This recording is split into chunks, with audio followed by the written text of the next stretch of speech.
Bonjour and welcome to my channel Baronneries. My name is Baron. This is my first build exploration video.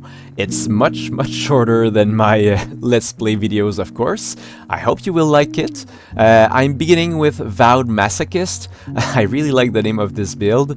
It's mainly focusing on the Vowed token engine and profiting from this and distributing tokens to your allies as well. So let's start. Just so you know, I will not talk that much about items actually. I'm not very far in the game. So surely there are maybe unique items or relics that could really enhance this build. I don't know of them yet. So what you see here are the beginning items that I chose to begin the playthrough, and there's a reason why I chose them. Basically, I have an opportunity to deal either physical or magic damage with the symbols. And I always empower, so there are good chances to inflict those magic and physical damage. And this makes me able to use my Vow tokens that I will have produced as magic or physical damage, depending on what type of enemies that I encounter. Maybe I will encounter some that will resist physical or magic damage, so that's pretty much the reason why I took this. Maybe it will not be super useful in the end, I don't know, but it just made sense for me at the time I did this for the beginning. Alright, for the disciplines, we begin with 2 Faust. Discipline level 1, on passive. The first time each turn your character is dealt 2 damage or more from a single source, you gain a Vow token.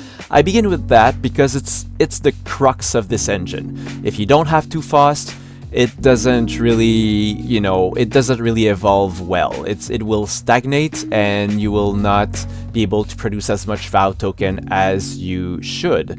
You could begin with Gore Shot, but just so you know, if you take Gore Shot at a level 1, you will need to take 2 Faust at level 2. It's important, otherwise, why make a Vowed Masochist, alright?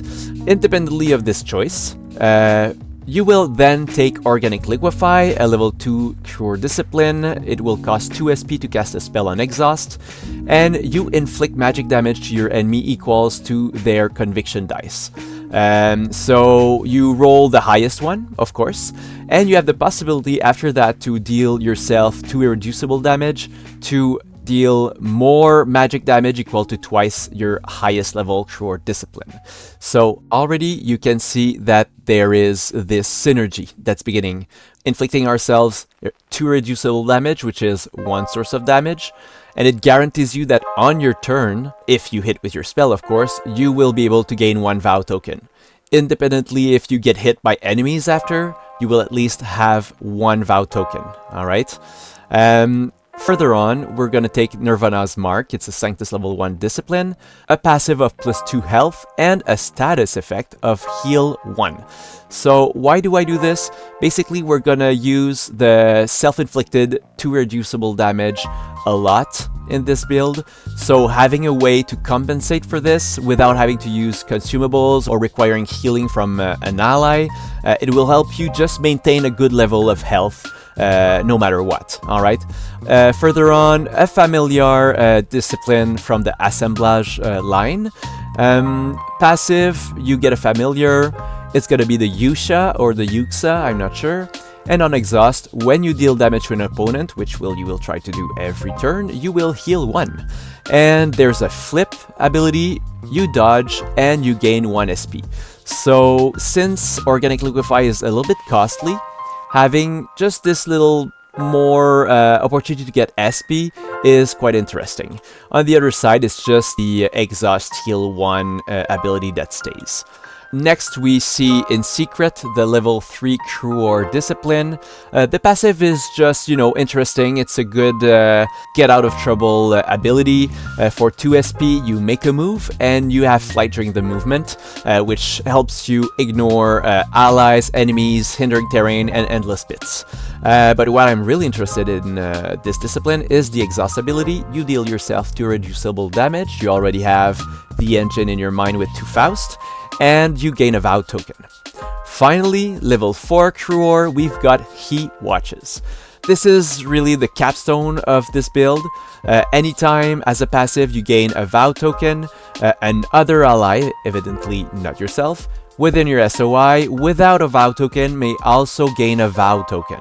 The first time each turn an ally gains a vow token, which can be yourself this time, they may deal themselves to irreducible damage to gain another vow token. So this is how I see the first turn, for example. You use your in secret and exhaust to deal yourself to irreducible damage and gain a vow token. This triggers to Faust, which makes you gain another vow token. Those 2 vow tokens are then shared to your allies with an SOI. They gain a vow token, and they can choose to deal themselves to irreducible damage to gain a vow token. But you can also deal yourself again another to irreducible damage, because it's part of the passive. Is each turn an ally, and per rules, if it's not written specifically another ally or an ally other than yourself, it applies to you as well. So you can deal yourself again those 2 damage and gain another vow token and reactivate the whole chain once again.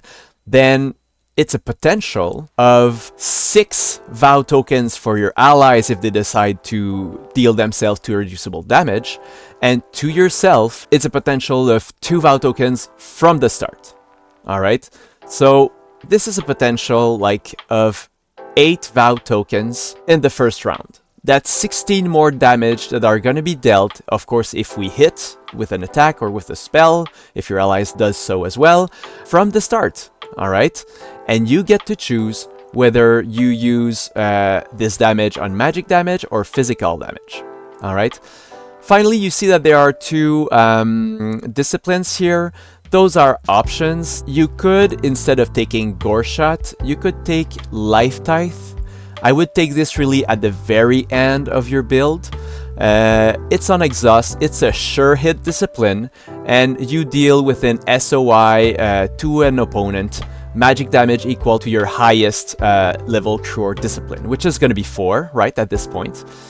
Why I want this is that if your full vow tokens, you have 5 of them, and you know there's a chance that you might gain more, you want to deal damage and spend those tokens. So it might be a way to always make sure that you have room to get those tokens, alright? Also, it is a way to spend all your tokens in one shot in a surefire way, alright? So this can be a one-hit kill, no opportunity to defend, and you just expend all your vow tokens with Life Tithe and you're done deal, alright? Again, I have to say it, there might be abilities or monsters that will be able to circumvent this, and I hope there will be, because that's why you have a team, alright? And you want to get the help of your teammates. And so I just am very inspired by this build. I really hope that it's going to shine in the end, and I want to see it grow and see how I will be able to fare with it in the future. Alright, so this ends this build exploration video. In the comment section, I would really appreciate if you could mention one of the 3 other builds, the one on which you would like me to make the next build exploration video. So we've got the Shadows Striker with Remy that is focused around the Bring the Shadows level 2 Cruor discipline, and she's going to be more a debuffer. We're going to have the Countermaster, Zeke, which is basically our aggro managing counter machine. We've got the Stifler Mender with Rook, and this is basically built around Courage Stifle to deal damage and having high armor, and having Mend Discipline so that he's going to be our support, right? He's going to heal and he's going to help us. Also with having 4 consumables because he's Rook Lars, he's going to be able to throw juice boxes and, HP potions around and other stuff like that to help out the party. Thank you so much for being here. I really appreciate it, and see you next time.